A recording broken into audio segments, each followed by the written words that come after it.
welcome back to my channel. It's your girl Mogul in the making, Jay, and I am back with another video. This is going to be something that kind of hit me last night, which was as I was scrolling on my Netflix. What are some top Netflix picks for myself that I want to share with y'all? Because hey, we're all bored in the house and we're in the house bored, and Netflix has been coming out with some bangers. Don't forget to comment, like, and subscribe, and to check the rest of this video out. I have top 5 Netflix shows I've stumbled upon. This does not mean that they are new. It does not mean that they are, the trending right now, but they are my top recommends for what I think are interesting. I want to break down some of what they are about and why I like them. The first one, it's gonna be the most recent, Stylish Hollywood. I literally stumbled upon this like 2 nights ago just because I wanted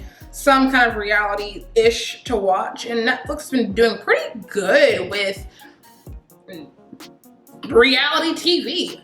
But it seems as though they bring back shows from like 2019, 2018 that didn't get that many seasons, which is a teaser, and it's such in Netflix fashion to bring shows back that may have gotten lost in the TV reel just because so many shows come out. Not all shows are going to get a lot of focus, but Stylish in Hollywood, I really believe is a show that should come back, and Netflix should do some stuff that it does to bring it back. But it is these 2 black men who are married, to 2 black men who are married.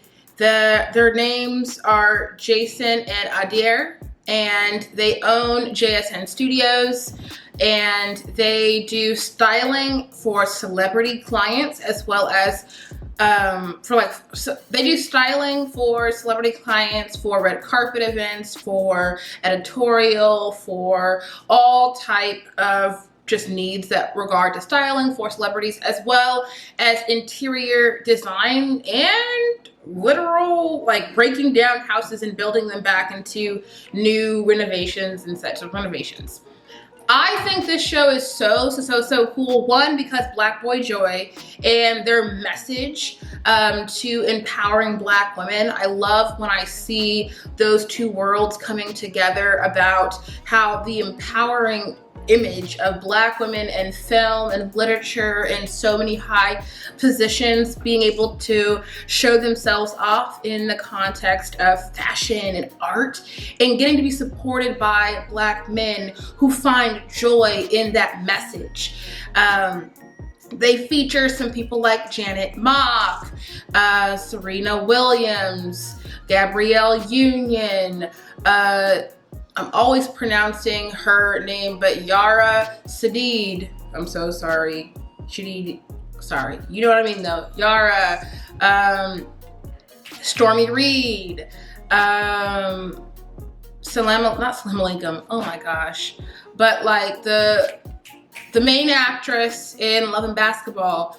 So they show all of these celebrities who they are clientele with, and they pick out these pieces for the different events. And I just think it's really cool, one, because they're funny as heck. Like literally Jason and Adair, it needs to come back. I'm telling you, this show needs to come back. So I think that it's interesting, fun, and relatable. It's not scripted, and you can tell it's not scripted. For some TV reality shows, you know that it is. This one is not, because a lot of times it'll show them FaceTiming each other, and it's not as edited and perfect, which I really like, but it does focus on the career aspects, but also balancing the drama of running that business and dealing with their own personal life stuff while being a part of a movement. The era, which this was filmed in 2018, so it does highlight one of the Gucci moments, when the blackface thing occurred, and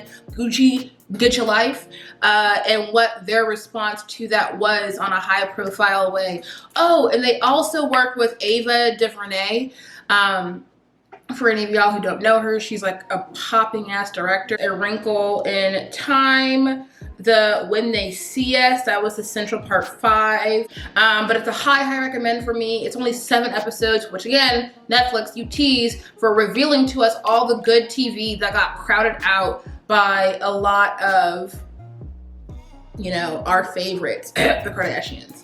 My next show that was not expected, so number 2, that was not expected for me to like, and y'all don't roast me, is Georgia and Virginia.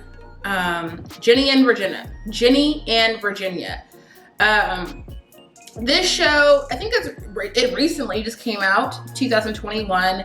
I do not know the main actors, and I'm not gonna know any of that, so just like look it up when you're searching your Netflix. It's really good acting. So what is it about? The show is about a interracial family makeup. So it's a white woman who had a child when she was 16, who is Ginny, and she had a troubled life, you know, came from very hard background in terms of an abusive stepfather who, you know, trigger warning, this is not something that you want to or disclaim about sexual violence, but experienced that. And so she was on the run. She left home at a very young age, joined a biking motorcycle gang that taught her, you know, how to leverage her power, her feminine power, and to not let men use her. And so that was the kind of teaching model that she put onto her daughter. She did stuff like illegal poker rings to stay survived. And a common thread is that the folks who she marries, the men who she marries, end up dead. And they end up transitioning her daughter, and then her son, who we find out that her husband is in prison. We find out that his dad is in prison. That's that son. And her son thinks that he is in a Harry Potter, Azkaban prison, being held up for doing some wizardry stuff. And so there's that entire dynamic. But the show starts truly when they move to a small town in Massachusetts, and they start a new life. And Ginny, the young interracial Black girl, she's dealing with finally being inside of a regular home life that has not been some things that she's grown accustomed to, making all these friends. And it deals with a lot of just kind of the racial dynamics of what it means to be mixed and being in between worlds and her trying to fit in. But it also parallels her with her mom, Georgia and Ginny. I completely botched that up. But her mom, and we focus on her, how she promises she's not gonna meet any more men, and she meets a man, not only a man, but the mayor, and starts, you know, working with him, starts doing some shady stuff there. Also because, like I said, her track record is the man that she marries, she dies. Why she has wolfsbane and why she murdered her last husband, you will have to watch that. But it's a really good show showing those dynamics between daughter and mother, where the daughter just wants to be everything that's not her mother, but her actions become to be just like her mom in different ways. And I think the ending to that season, it really opens up some potential for, oh my gosh, what happens next? So if you're into shows like that, high recommend for me. Just started this, and it's kind of a banger. Bad Girl, or Good Girls. Good Girls. It's the show with the one actress from Parenthood. If you know who I'm talking about, I think you know who I'm talking about.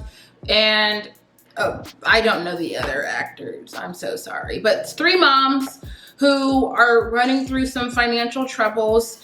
And one mom finds out that her husband is cheating on her with his assistant, with his dealership that he owns. The other mom has a child with severe kidney problems, these medical bills all piling up. And then the other mom is just broke. Is broke and has a ex who has more financial means than her and is wanting to battle her for custody of their child. So those are the three moms' positions, and you know, money is something they need. They decide one day to rob a bank, or not a bank, sorry, a grocery store, and the grocery store that one of the moms works at. Little do they know that the money that they robbed was counterfeit, and it brings them into this entire money laundering, counterfeit, exchange with a I don't know what you call it, organized network of illegal money making with a cute young man who, you know, threatens their life to replace the funds. They replace the funds, but then, you know, they got a taste of that little crime life, of that little nice, tired of being in the minivan, whip, and they wanted to join the crew. They wanted, you know, we're moms who's expecting us to be the ones who are doing all the bad things, who are taking counterfeit money and flipping it. So by flipping it, I mean they receive the money that the young man makes, and they go to, you know, grocery stores, they go to big dealers, and they buy stuff, return it for real money, but the money they bought it with was the counterfeit money. So yeah, a lot of stuff is happening in that series right now. I'm still on season 1, I'm at episode 9, just because, like, you know, I just started it and I binged like 9 episodes. So I may or may not return to it right now, but it's pretty good. It's good acting. My mom, she walked in when I was watching it and just kind of sat down, and now she's hooked. And I believe it has like 5 seasons, so it's definitely a show where if you want some time, like you want a show that has some longevity, or I think it's like 3 or 4 seasons, but like you don't want to be disappointed after just, oh, all right, season 1, that's it. Gotta wait 3 years, Netflix. If that's something that you're fearful of, that show does not have that, like 3 at least seasons up there posted. Number 4, Mo to the E to the Mo to the E to the Moesha. Now let me tell you, Moesha is my number 4 pick for y'all, because girl, I don't know if she annoys you or if she annoys me or if she annoys you or if she annoys me, but Moesha, this is my first ever time watching this show. Netflix had a big kind of campaign, if you will, you know, diversity moment last year, where they brought back a lot of Black-led classics in television. So they brought back like The Parkers, Moesha, Girlfriends, Half and Half, Sister, like all of these shows. I'm missing a few, I am sure, but they brought back a hand select of those shows. Moesha is centered around a young teenage girl by the name of Moesha and her friends, and just going throughout high school life. She's the eldest. It's her and her brother. She is she's born into a very middle class, for I guess Black folks, very upper middle class lifestyle. Her father owns a dealership, a car dealership, and her stepmother is the principal of her school. And she's very big into literature, English, history, very eloquent, but is wanting to be so much more grown than what she is. And so that leads to a lot of different debacles with her father, who's very, like, you know, Black dad. Like, nope, this is my house, my rules, like, you are my little girl until, you know, the casket. And Moesha, being the independent Black woman, was like, nah, daddy, you don't understand, you don't know, like, I am responsible, And so she sneaks around, has an infinite amount of boyfriends, and I'm not saying that in a way for y'all to get weird and be like, oh, she's fast. No. Also, we're talking at the time in the context of like a teenager, so chill. But no, she's just figuring out herself, figuring out her life, and trying to balance the fact that she's still young, but has these very grown aspirations. But she does bother the very true good gal in me when I was in high school, because she thinks that she has all the answers. She will say things out the side of her neck a lot of the times, and questionably, not a good friend to her friends at portions, and not the best girlfriend, in my opinion, a lot of the times too. I generally take her as self involved a lot of the times, and only learning her lesson in pieces, or learning her lesson when she has no other option but to learn it. Not because, you know, she naturally comes to a conclusion that maybe she should listen to somebody else. So it's a really, really good show. Also, I have to include it because, hello, Black women leading sitcom, period. Moesha, or Brandy, who was the main actor for Moesha, was like that girl. She was that girl. She still is that girl. Have you seen her in her 40s? Like, what? My girlfriends, my girlfriends.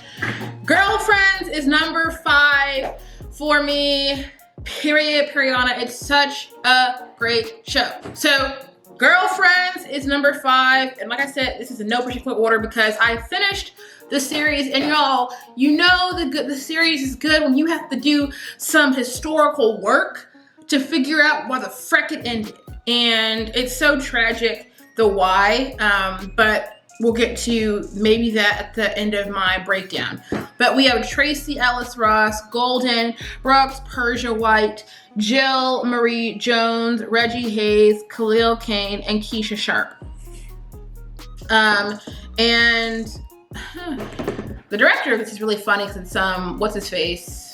He was a husband on The Real Housewives of Beverly Hills. Kelsey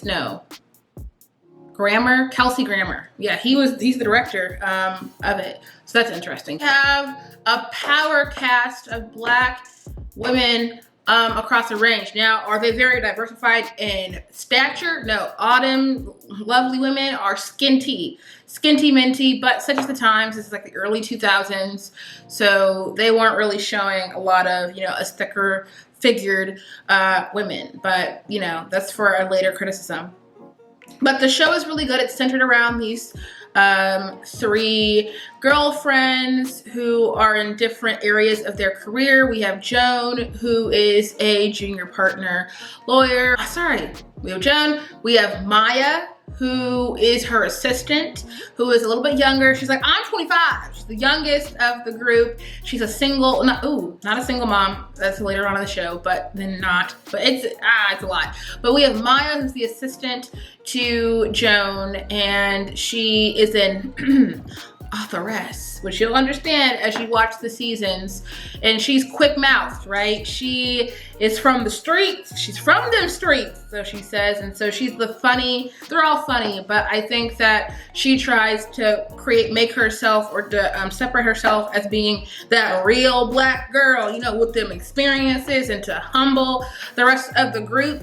So we really enjoy her wit and her funny and her humor. Lynn Searcy, oh my goodness. She is the free spirit Black woman. She's mixed. And so that's a part of the show. And so she is very not having a job most of the seasons, lives with Joan a lot, but is smart as a whip. The last, and oh my goodness, is Miss Tony, Miss Bougie, marry a rich man by any means, Tony from Fresno. She is a hoot. She is your bougie auntie. She is, I want a man so that, what can you do for me? That's Tony. What I hear you, but what can you do for me?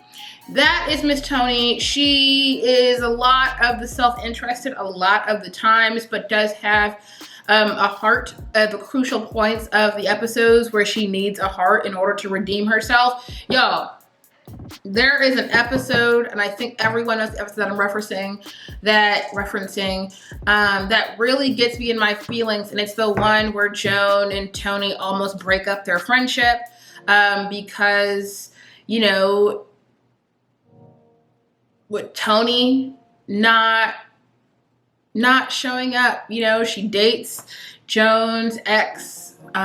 She is generally not present or caring towards some of the things that Joan is going through. And I'm forgetting the cataclysmic. It's been a little bit, it's been like 3 months since I was really watching the show. But a lot of just things that added up to Joan just not having enough, because her routine was just to forgive Tony through all the different antics. And that there is a particular episode that I shed a tear. I shed some tears at the church. Because, you know, anytime the choir starts talking about some redemption, you start being like, I want to be redeemed. That was a really good episode. And if you're wanting to watch a show about some real, like, relatable characters and of strong Black women who are in different areas of their life, but somehow have a bond that brings them all together in creative and interesting ways, they take on heavy topics such as, of course, like racism. They talk about AIDS in the Black community. They deal with financial pay gaps, financial wealth between men and women, and what that means in the context of relationships. They deal with like war, like, because that's how the show ends in such an abrupt fashion. And if you've not talked to anybody who has not said the ending pisses some people off because of just how abruptly it ends, read up on the why, because the why, it is very political. There was a writer's strike, and well, there's a lot of questions that a lot of us love to get resolved. This is me asking for a resolution, and also me asking for, you know, a movie, bringing them back. Bringing them back on Blackish was not enough for like one episode. No, that writers, Kenya Burns or whatever your name is. But yeah, y'all, really good show. So those are my top 5 TV shows for y'all on Netflix. I hope that you enjoyed this video. If you did, don't forget to comment, like, subscribe. What are some things that you're watching? I'm sure that y'all can put me onto some things. There were definitely some shows that I have not mentioned yet, but I do have some other bangers. If you want my thoughts or a breakdown of more, definitely come down below part 2, and I will jump back on this camera and do that. I hope that y'all are having a great rest of your whatever day, night, season this is for you. And to remember, you are a mogul in the making. Determine that success for yourself, baby. So bye, y'all.